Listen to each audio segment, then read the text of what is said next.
It's a big deal, but do these lights need to be on? It's fine.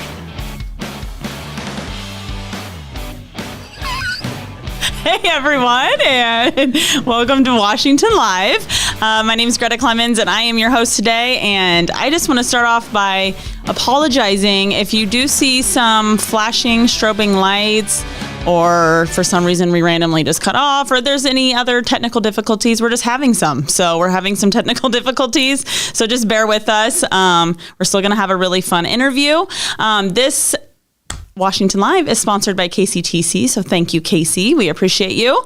But I'm excited, and maybe some of the technology to blame is maybe the Brentons. Maybe the Brentons are in the house and messing with us because we have the one and only Mr. Mike Zoz here with us today. He needs no introduction, our local historian, and he is here to talk to us today about the Ainsworth Film Festival. So this is happening next Friday and Saturday, July 26th and 27th. And let's get into it. This will be the 27th straight year of the Ainsworth or Brenton Film Festival. It is the longest running film festival in the history of Iowa, and it is one of the few, if not the only, film festival in the United States that shows only period films.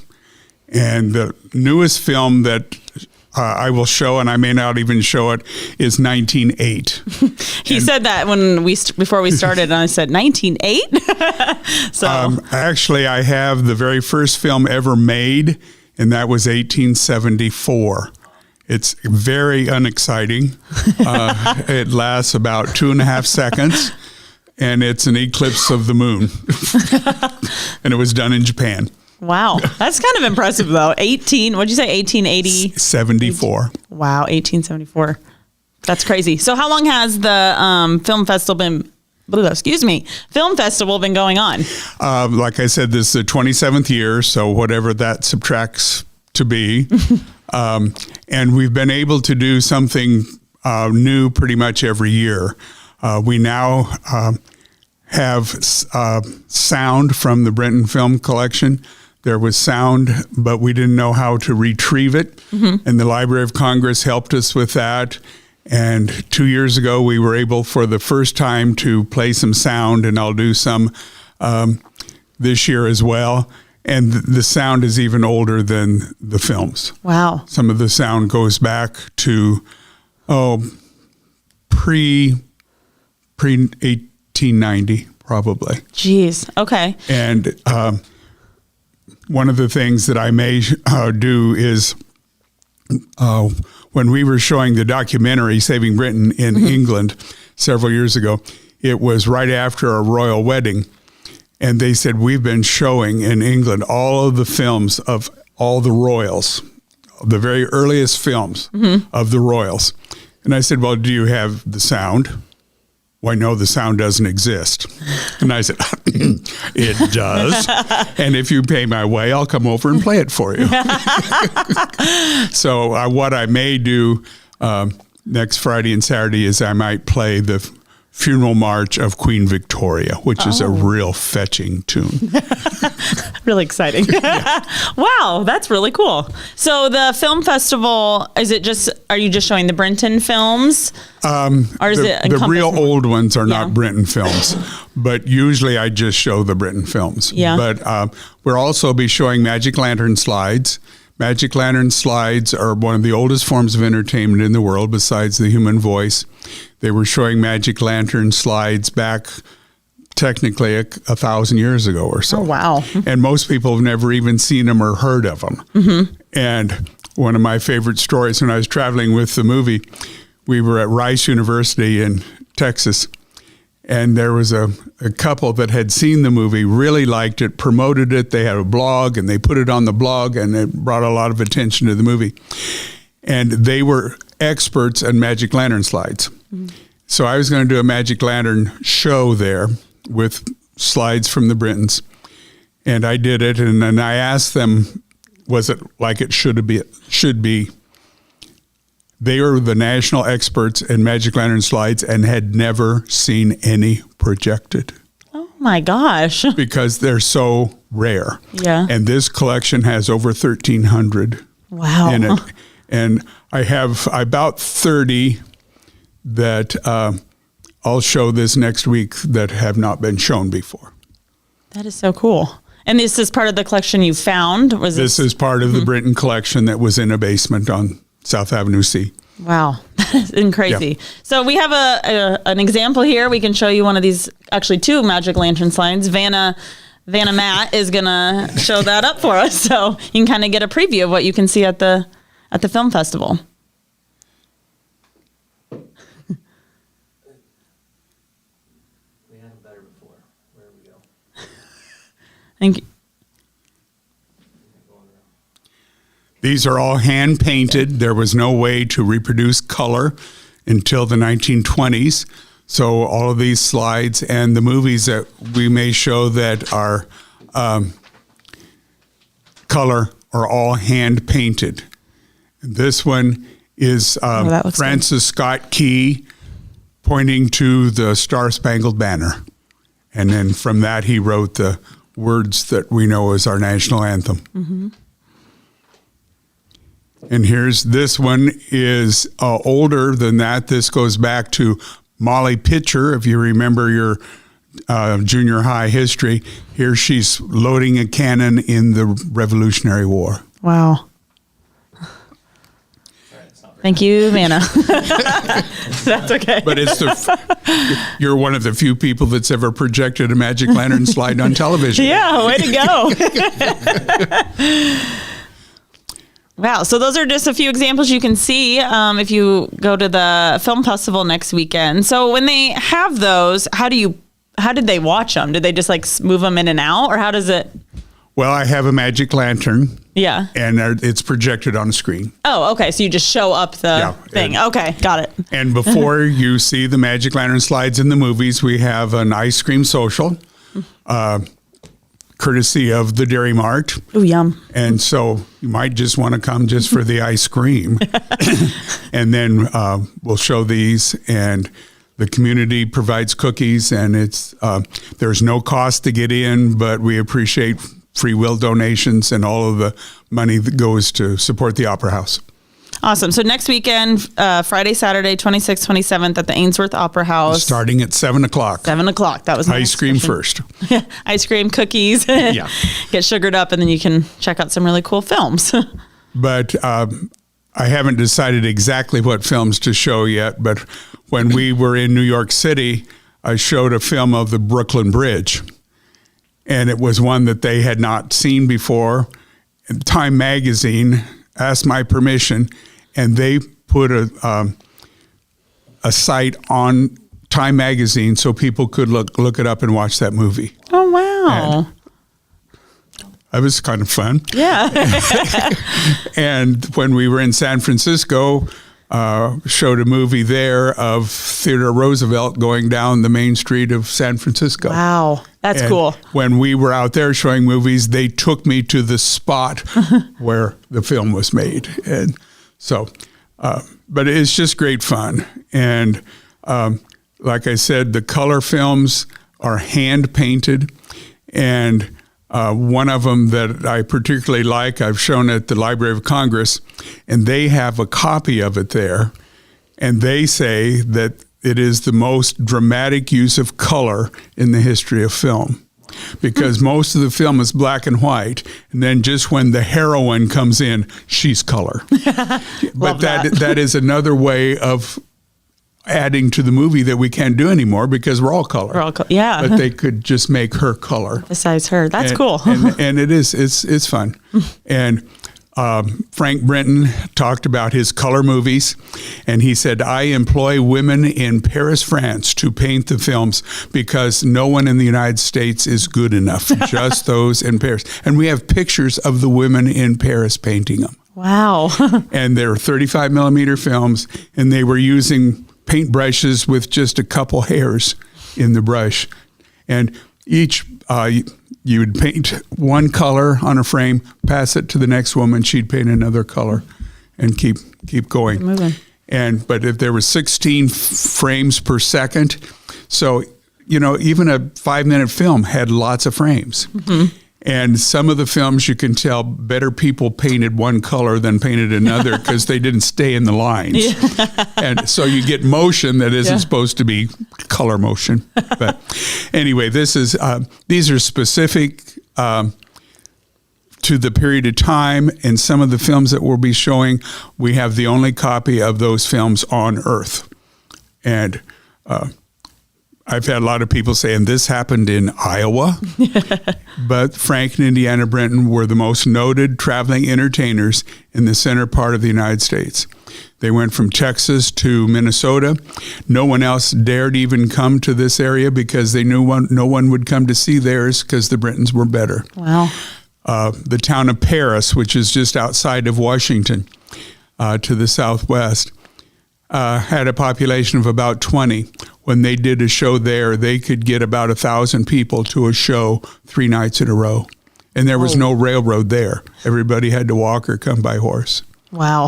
And I have a letter and the Brentons kept everything. And I always advise people when my wife isn't listening, don't ever throw anything away. But there was a letter from a man in California to Mr. Brenton. And he knew that he was the best traveling entertainer there was using film. And he said, why don't you come to California?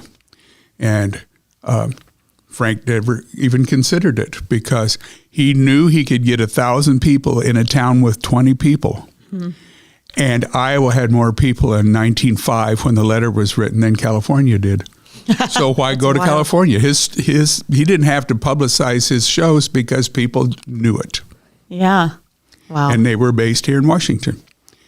And then that led to our theater being the longest running movie theater in the world. And, that's significant.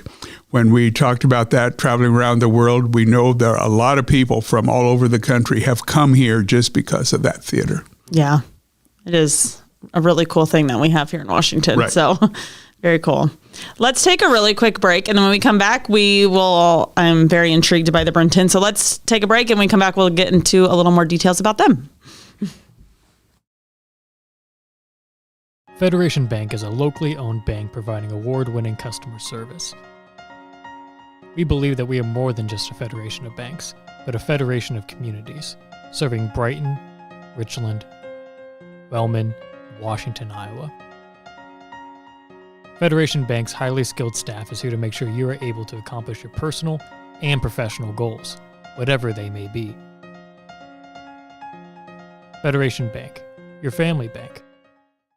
In the heart of rural Iowa, where community matters most, the connections we make are made to last. Meet KCTC, your hometown internet, phone, and TV provider.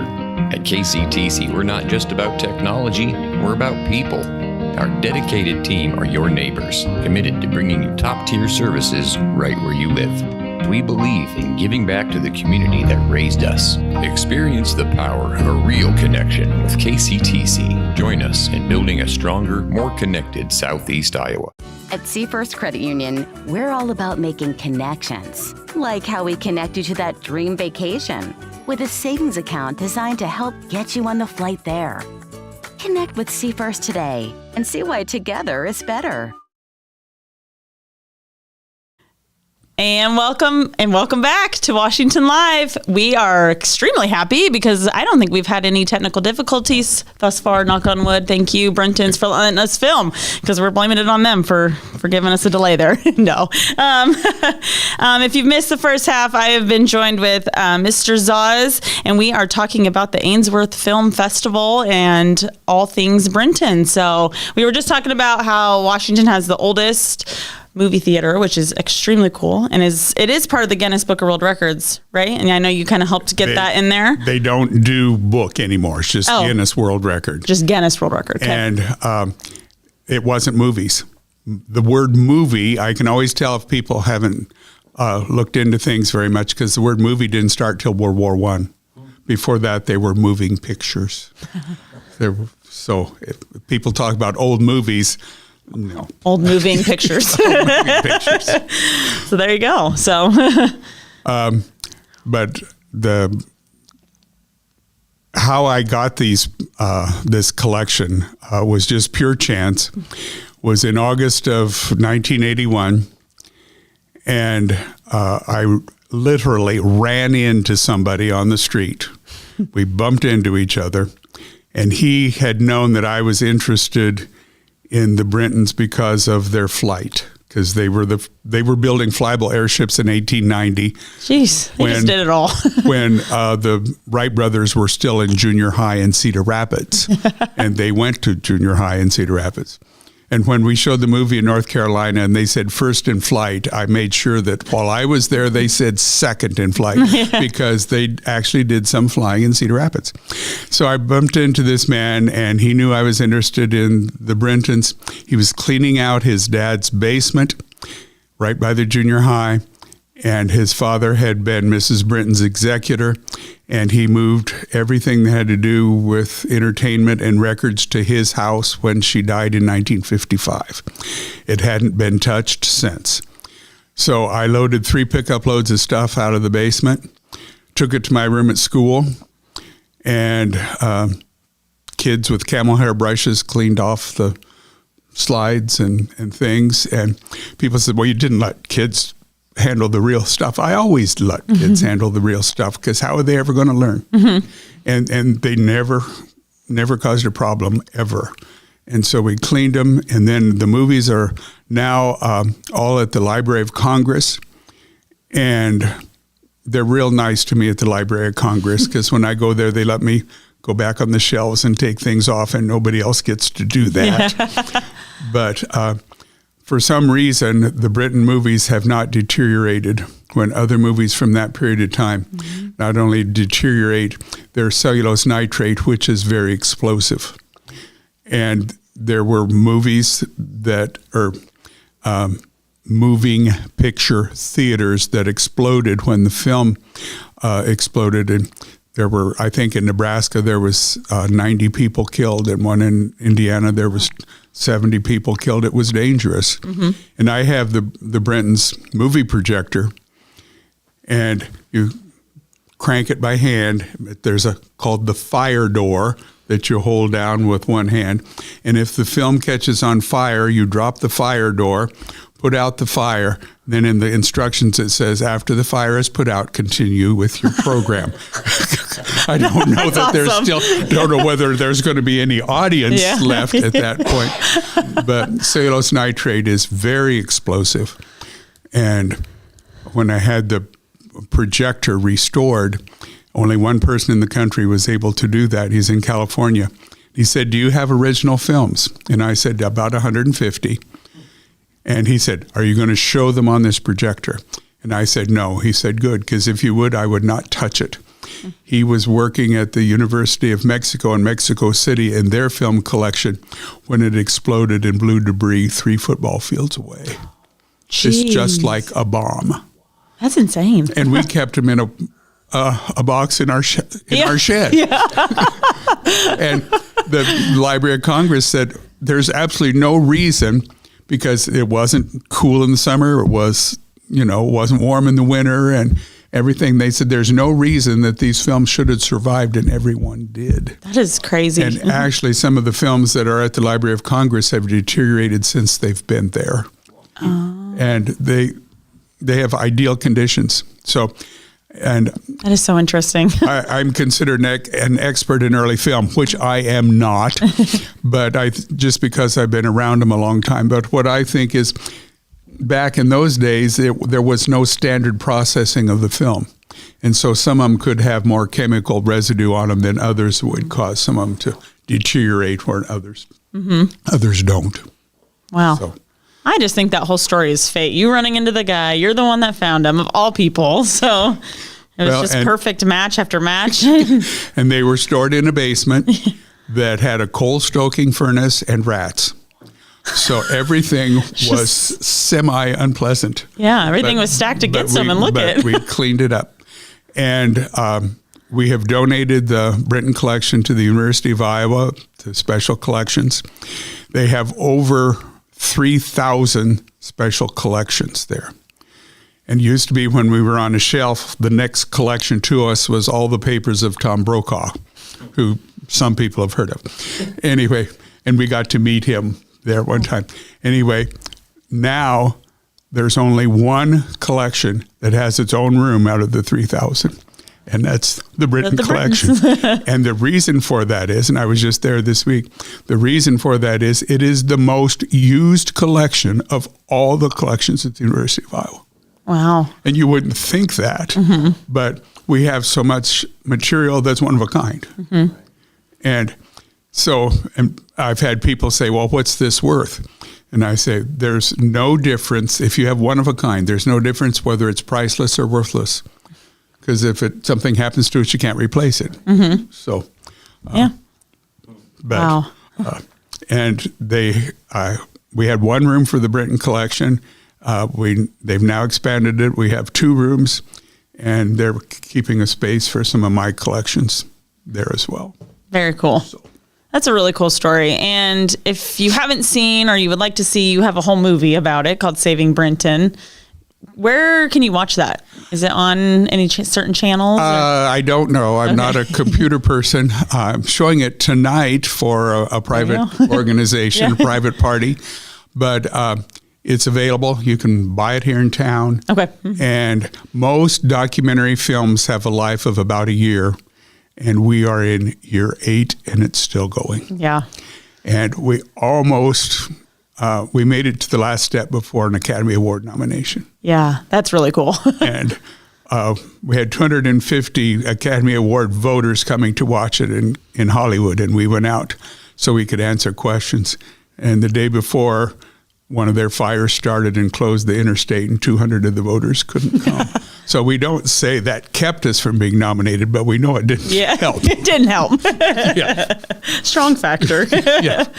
So you can check out that film and kind of learn more. There's a lot of little nitty gritty details, it sounds like, to the story, which make it incredible. The film is available at the Village here in town. Okay. And there's the movie, and then a lot of the old films also that I narrate. There's two DVDs in the set. Very cool.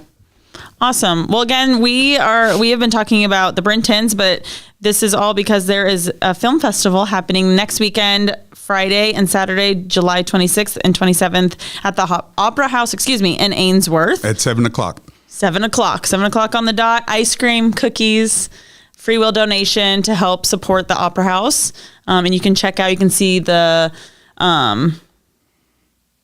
Magic Lantern slides and I will have other things there, part of the Britton collection for people to look at. Yeah, and some really awesome films, old films that that do not come after 1908, that are older than 1908. Older than 1908. It's crazy to say. Awesome. Well, anything else you want to add? Well, reason 1908, people thought that even Edison didn't think that people would like film. And so he quit making it until other people started copying his films, and then he started stealing their films. But so if you wanted to show a film, you bought it. But then it caught on, people were wanting it, so starting in 1908, you rented them, and you had to return them. So the Brittons kept all the ones that they had purchased before 1908. Probably not all of them. Yeah. Who knows how many exploded, but... so that's why 1908 is a pivotal time in moving picture history. Gotcha. Awesome. Well, it was very nice having you on our show, and you are always full of knowledge and could go on all day probably. So make sure you check out next week and head up to Ainsworth and check out the film festival and Mr. Zaz and eat some yummy ice cream. Yes. Awesome. Well, thanks for coming on Washington Live. We appreciate it. Thank you very much. Yes. And everybody have a good rest of your week.